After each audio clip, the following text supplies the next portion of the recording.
life is short for all of us.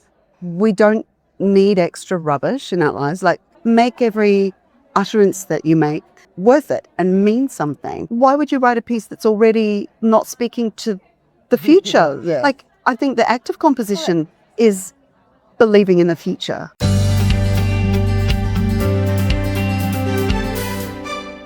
Hi, and welcome back to the podcast. I'm Gillian. And I'm Paul. And today, Gillian, you are sitting down with someone whose music has very likely been on just about everyone's music rest at some point in time, and in most student music bags as well. Yes, that's so true. My guest is the wonderful Elissa Milne. Elissa is an Australian composer whose educational piano music is just, I think, loved and played by so many teachers and students all over the world, and has been for I hate to age her, but decades. I mean, we're aging all of us, aren't we, really? But if you've ever taught from the Little Peppers series or the Pepperbox Jazz, or many of Elissa's books have the word pepper in it, or perhaps you've come across her pieces in any number of exam syllabuses, from AMEB in Australia to ABRSM in UK and around the world. ABRSM's everywhere, isn't it? Trinity and the Canadian syllabus RCM, which is also used quite widely in the US. Any of these syllabuses, then you probably already know her work, even if you hadn't yet had the chance to meet her. Well, we were so lucky to catch up with Elissa at Top Music Live in Sydney. And what struck me about her session, and what you'll hear in this conversation, is that Elissa thinks very deeply about why she writes, and actually what she writes, and how her music is meant to be used in the studio. I find this so interesting. And also she's so generous and hysterically funny, and she has some genuinely provocative ideas about what we're really doing when we teach a piece of music to our students. In today's conversation, Gillian and Elissa get into the craft of writing music that's actually useful for teachers. Music that fits the scaffolding our students need, rather than tripping them up. We talk about why exploration, experimentation, and student choice belongs at the start of learning. And that is just done so widely, because we often get the student to learn the piece first, and then we extend it, and we do these extension activities when they're really sick to death of the piece and really want to get to the next piece. But Elissa's saying, no, let's flip that around and start the exploration at the beginning, because it actually gives us more perhaps energy and excitement to learn the piece as well, and also getting our hands around the piece without even knowing about it. So I think that's a really... Anyway, you'll hear about all that in our interview that we did.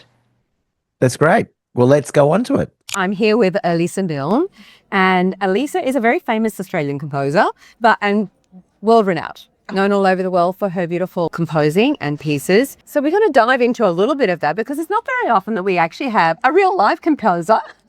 And I'm alive and I'm here. Yeah, exactly. Cool. To talk to about their work. I think the reason why your work is so popular and so well known and so embraced by piano teachers. It was just amazing to see in the session where all the hands went up and everyone had a favorite piece of yours in the whole room. Everybody knows your work, which is really lovely.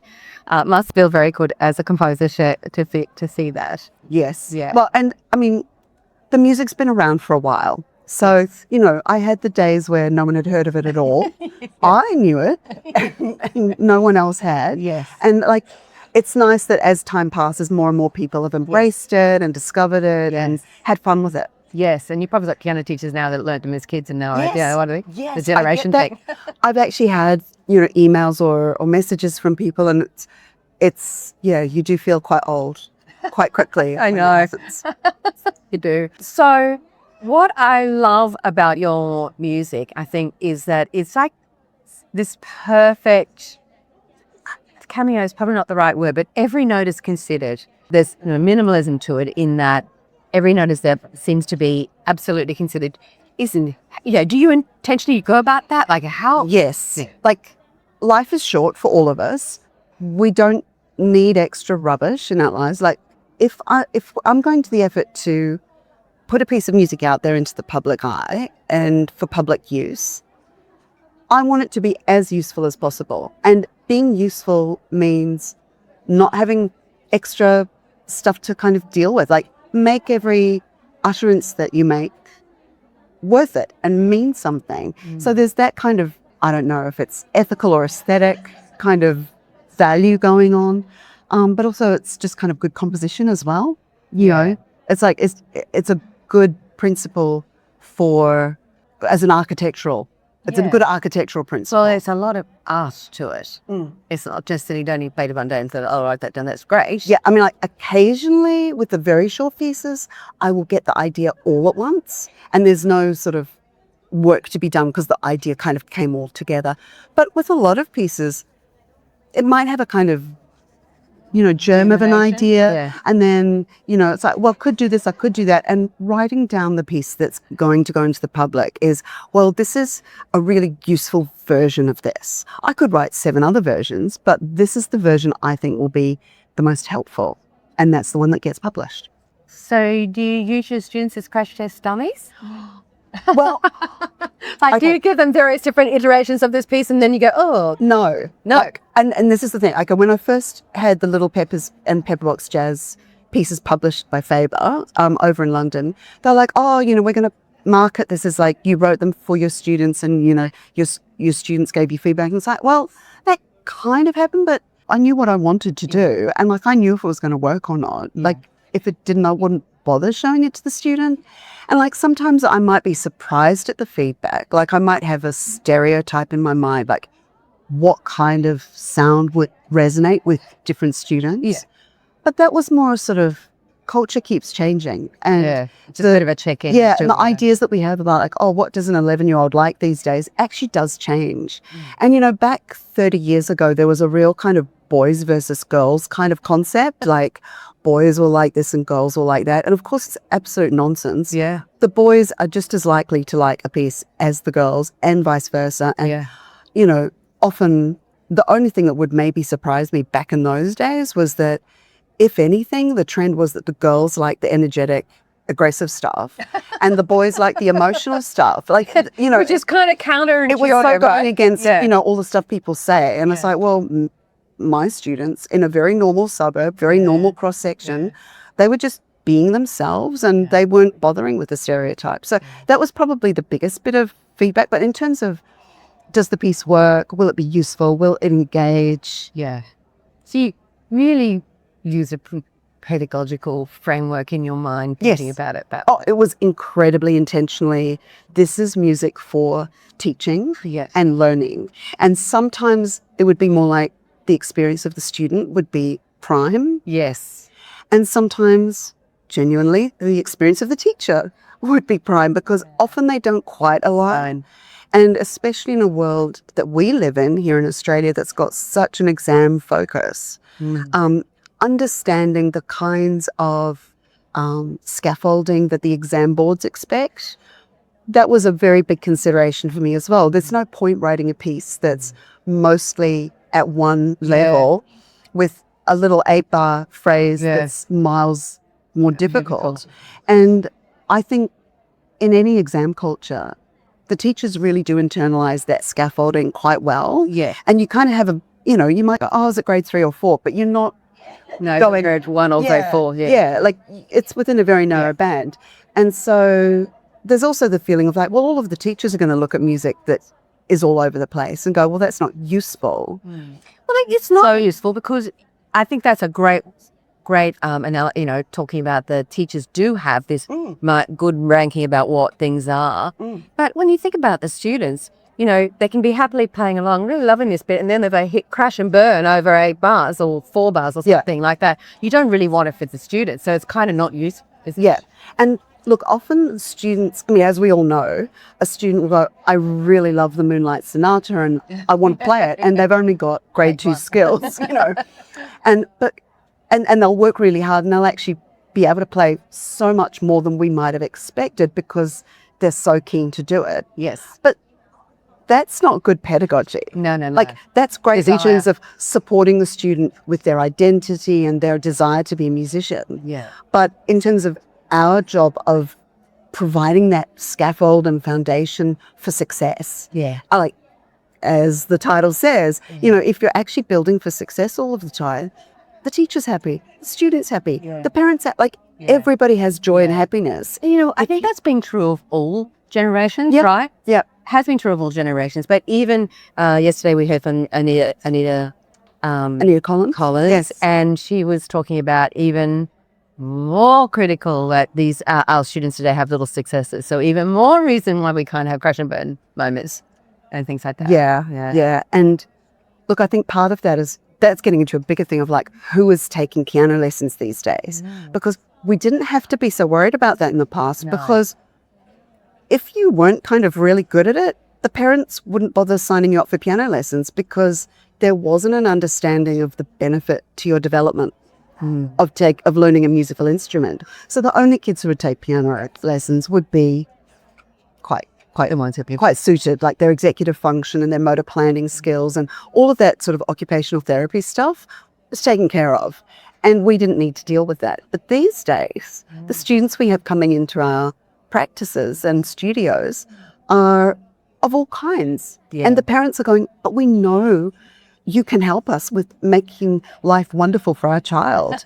You're collaborating with us in taking them to adulthood in this way. And it's a different ask for piano teachers than it used to be. So anyway. Yeah.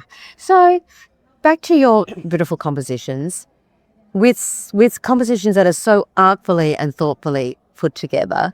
As piano teachers, many teachers would feel, well, this is perfect the way it is and the composer doesn't want me to muck with it. But actually I was really, really curious, very interested to hear you embrace the idea of doing, of utilizing types of frameworks in the piece. Yeah. So what are your thoughts on that? I so very much believe that music is about experimenting and exploring and discovering. And anything that shuts that down had better be doing it for a very, very good reason. And a lot of the times, the narratives that we've been, certainly my generation, and I think probably right through to today as well, it's pretty prevalent around the world, that your job as a pianist performing a piece is not to have thoughts of your own. Yes. It's to express the thoughts of someone else, probably someone who's dead, and probably somebody who who lived their whole life in a completely different part of the world. And Playing a different instrument. they never spoke the actual spoken, they probably didn't speak the language that you speak. Yeah. They know nothing about your life, and they certainly know nothing about what you go through as a 21st century human. But you're expected to be the vessel to impart their spirit to the world. And it's what in the, just think about that for a moment. Also compare it to what we expect of actors. When an actor takes a script that's by Shakespeare, who's even further back than most of the music we play, there is no expectation that you're trying to channel Shakespeare. You're taking his text and you're saying something about the contemporary world. And part of the reason we know that Shakespeare works today, I've kind of gone big philosophy here, so I'm just going on a bit of thing. It's a great analogy. But we love productions of Shakespeare that apply to the world today. And the reason we keep coming back to Shakespeare is because there's stuff in text that can speak to our moment. But it can't speak to our moment if we go, do you know what? Shakespeare wouldn't have produced it that way. It's no, he wouldn't, because he was back then. Yeah. And the lives of the everyday person was a very different thing.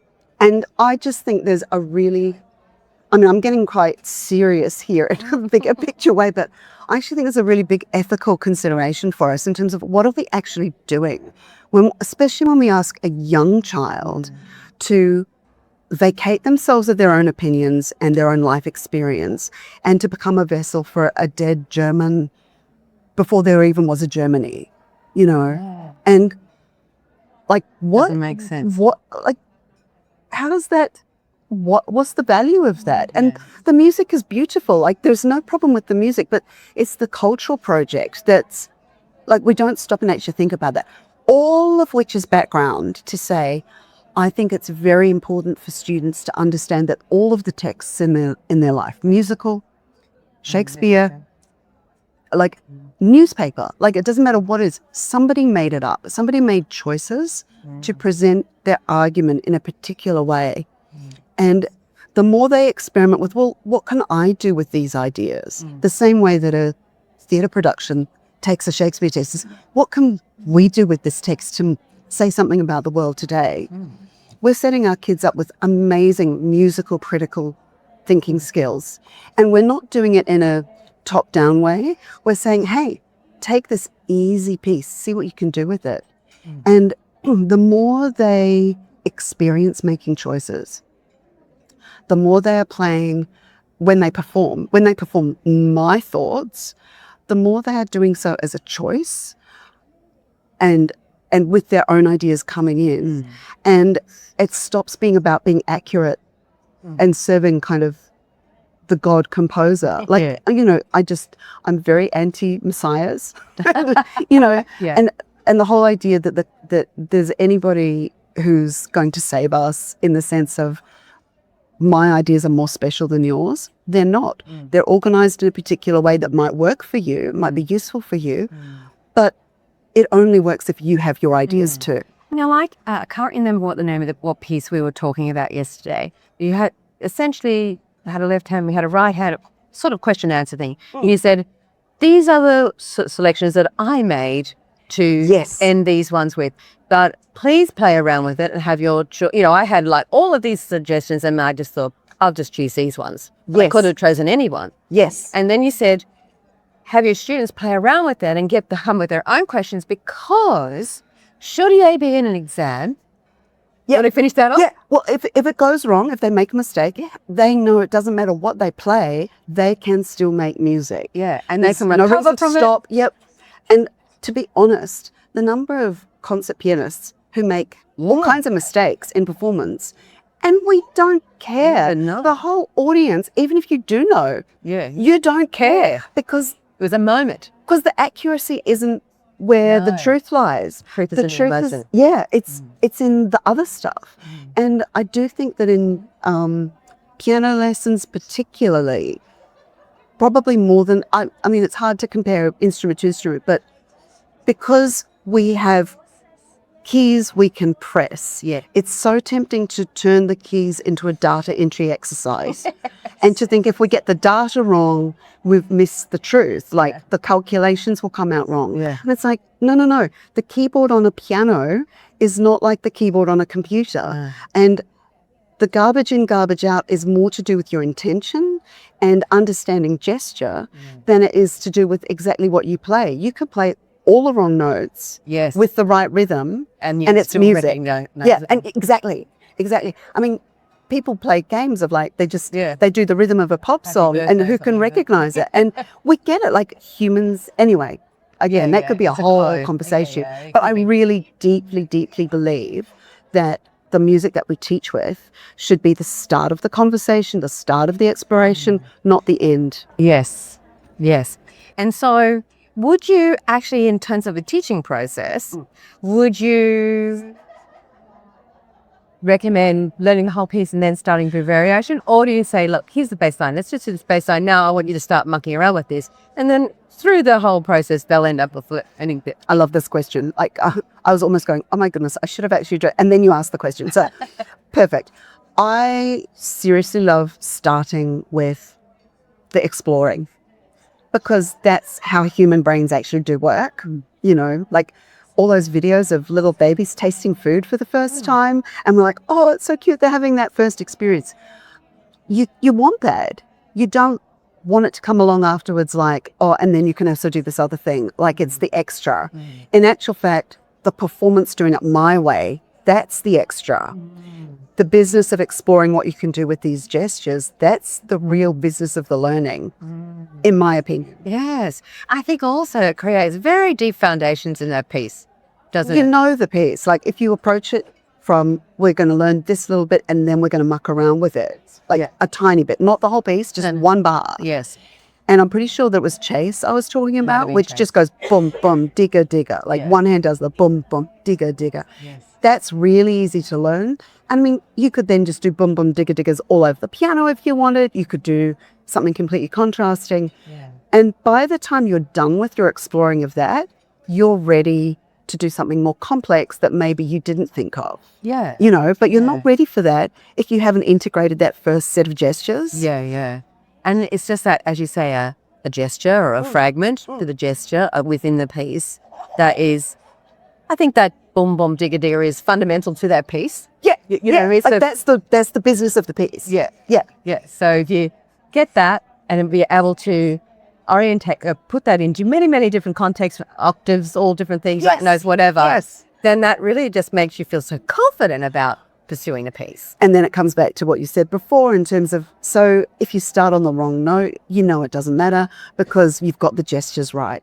And yeah, I just, avoiding accuracy as our goal is just so fundamental to being musical. Yes. And I know that sounds like, you know, oh, you're saying we don't need to be accurate. No, of course, it's delightful when we're accurate because when a piece is well composed, it works. It's really good. Like it's actually very joyous to go through a well composed statement, whether it's, you know, a famous text or a speech that we've heard somebody give, like, you know, I have a dream.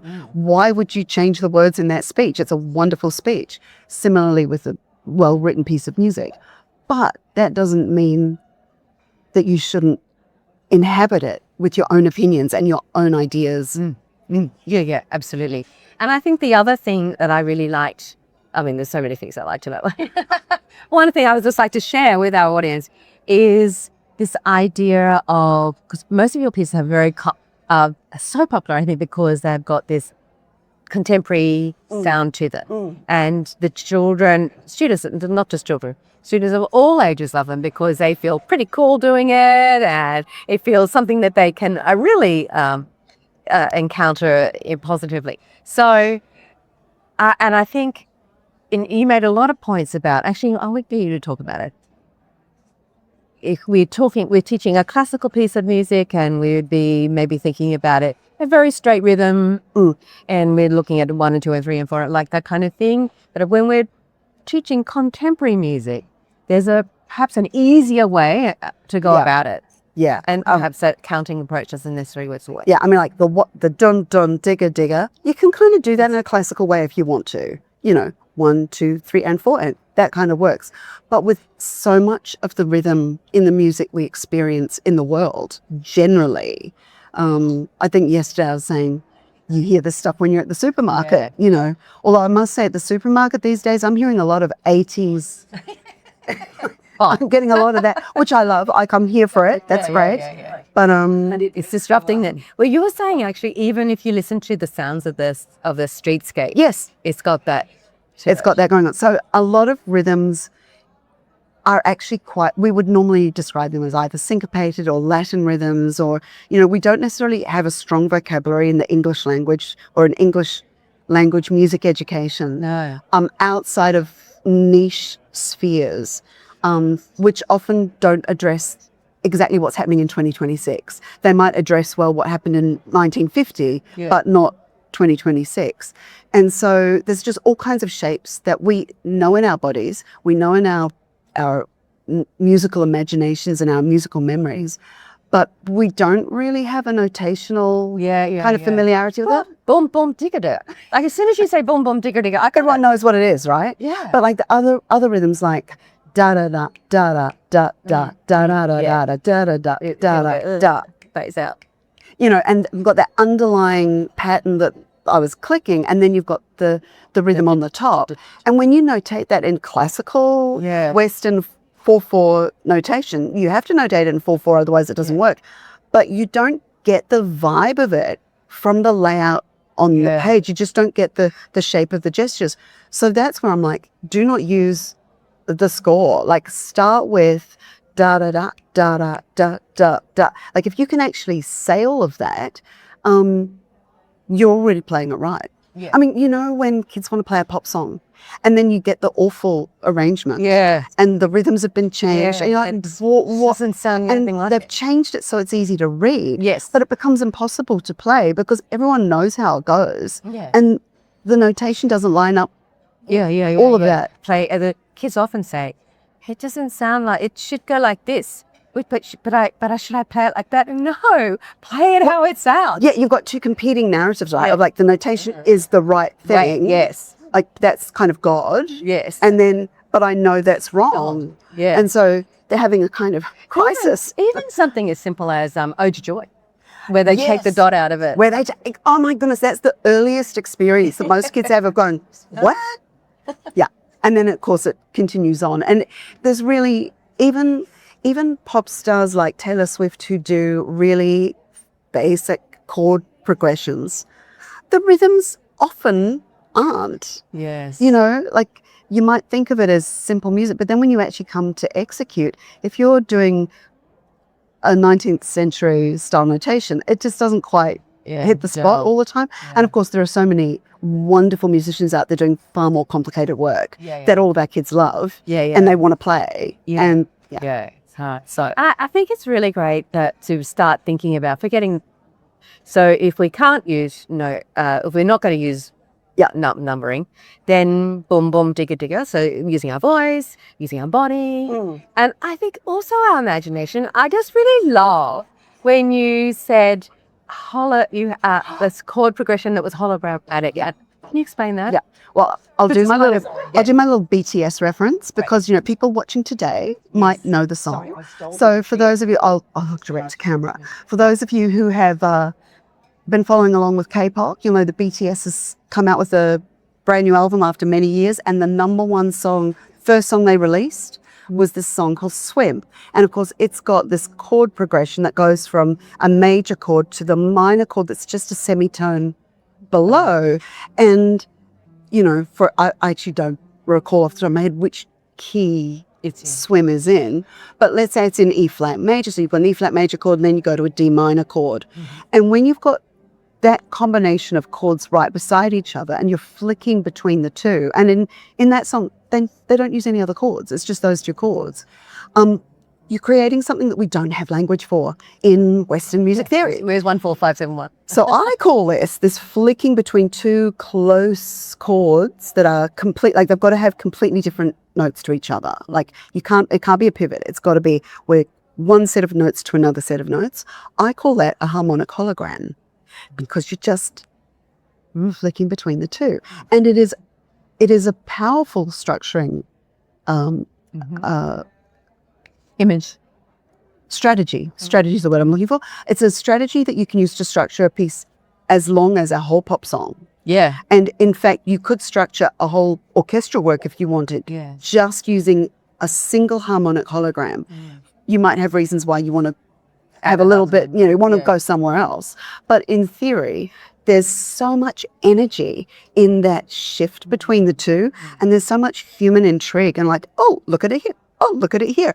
And just like fabrics, that are shot. Yes. Like it looks completely green and then it looks completely red. And you're like, wow. It's amazing how humans love that. Like it's novelty. You can sit there for ages playing with it going, oh, oh, oh. And in music, it's even more so. Yeah. So, yeah. Yeah, I love that. And of course, that type of pattern for being really great improvisation exercise as well. 100%. And because it's a very contemporary harmonic strategy, it doesn't matter what you do with it. It feels fresh and feels very contemporary. Yeah. And it also feels like people haven't said it all yet. Yeah. It's not a cliche at this point. It still feels like, oh, I could do this and I could do that. Yeah. Whereas if you're experimenting with a perfect cadence, you very quickly go, no, it's all been like it just turns into a joke. I think you said yesterday, this kind of thing's been around for 15 years, but it's going to still be you're still going to be cool in 25 years. Oh, yeah, it will be. 100%. Like 2050, this will still be a strategy. You're a futurist as well. I'm totally a futurist. Totally. Predicting the future is my accidental second gig. But I kind of think that's what composers do though, right? Yeah, absolutely. Like, why would you write a piece that's already not speaking to the future? Like, I think the act of composition is believing in the future. Because like if you think the future's not you know what I mean? Like it's a very optimistic thing to write a piece of music. Yes. And perhaps that's why your books have just been so eternal. Like your Papa Cake like that. How they're as fresh today as they were 25 years ago when I was that piece Scoop that was the start of my presentation, that was actually the very first educational piece I ever wrote. And I wrote that one kind of as an experiment, like, can I do this? And having written it, I was like, oh, I think I can. So let's do some more. And like, that was me going, okay, you now have permission to invest more time into exploring whether educational music will be part of your compositional career. Because essentially I was a composer, like taught piano on the side, but I was trained as a composer, and I was writing musicals and all sorts of things. And the moment arrived where I just had this moment of going, maybe I could be useful in this way, because I really believe that music should serve more than just a kind of an emotional, indulgence of yourself. Like, I just had these big feelings. Well, okay, go to therapy. But, if you've got something that was a big feeling for you and that you can make it useful for other people in whatever format, then it's worth doing. Yeah. It's worth actually asking people to take the time to engage with your thoughts. Because, it's a lot of humans on this planet. Yeah. We don't have time to engage with everybody's thoughts. No. So if I put a thought out there, I want it to be worth people's time. So, well, your pieces are worth people's time, for sure. And so let's talk about, because you're famous worldwide. Well, so after enough time, word spreads. So Faber is your publisher. Faber in London published the Little Pepper series and the Pepperbox Jazz series.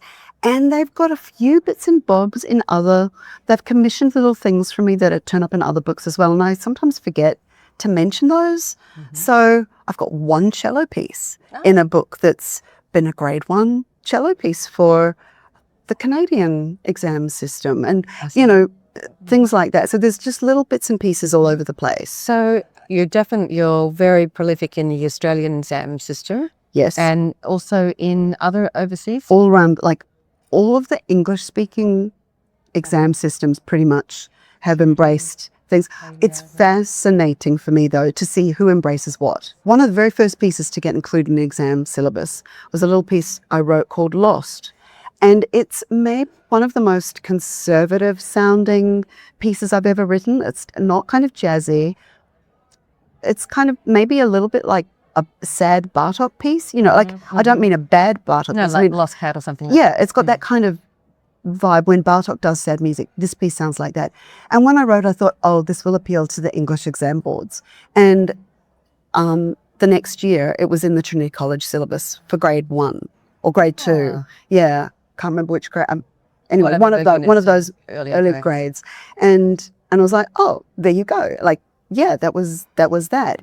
But didn't mention psychic as well.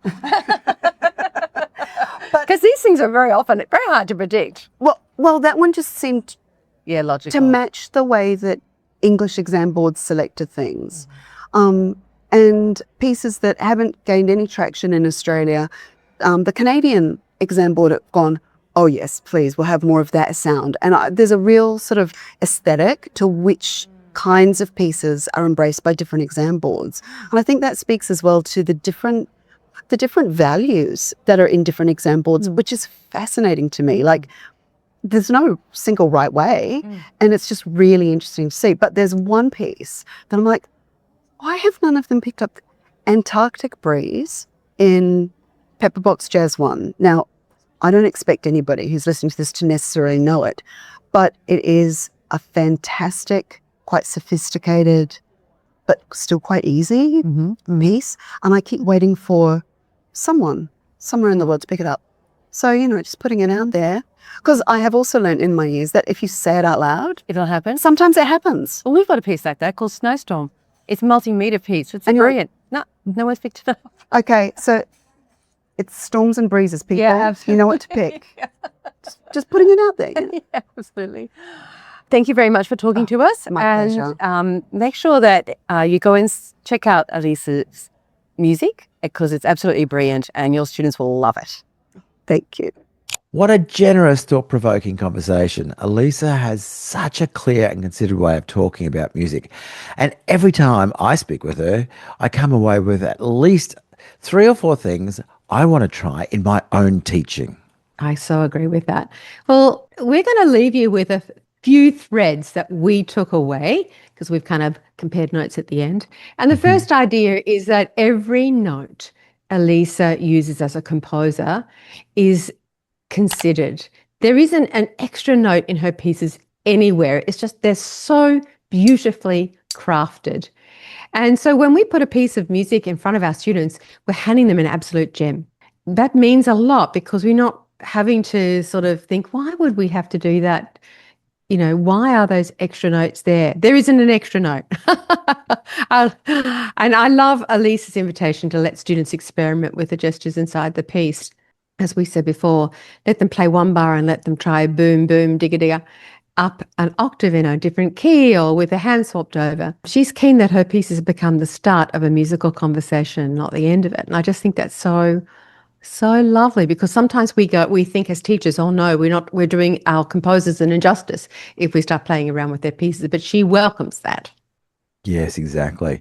And you know, the second point is about accuracy. And have you ever thought of that that piano exercise, you know, that sort of data entry, or making sure they play the right notes and right rhythms and right fingering, and that nothing else matters? Well, Elissa's reframing is worth sitting with. The truth of a piece lives in the gesture and the intention, not in the note perfect accuracy. And of course, that doesn't mean we stop caring about accuracy. It just means we stop leading with it. And honestly, I think our students will breathe a sigh of relief as well, don't you? Yeah, I certainly do. And I think the third point that I would really like everyone to take away with is what Elissa said about children walking into our studios today. They are not the same cohort we were teaching 20 or 30 years ago, even 10 years ago. Parents are bringing us children of all kinds because they understand now that music helps shape the whole child. And that's just such a beautiful thing. And it's also a bigger ask of us as teachers as well. This conversation somewhat echoes so much of what Dr. Anita Collins shared with us in the previous episode. And it's part of why the work you do matters so much. Oh, it certainly does. Now, if today's episode lit something up for you, please share it with a teacher friend who'd love it. And do go and explore Elissa's music. Her Little Peppers and Pepperbox Jazz series are published by Faber. And we'll put the links in the show notes. And keep an eye and an ear out for Antarctic Breeze. Elissa has officially put it on the record that is the one that is due a moment in the sun. Well, if you like today's episode, make sure you click the like and subscribe buttons. It helps the platform you're on know that you like to see more.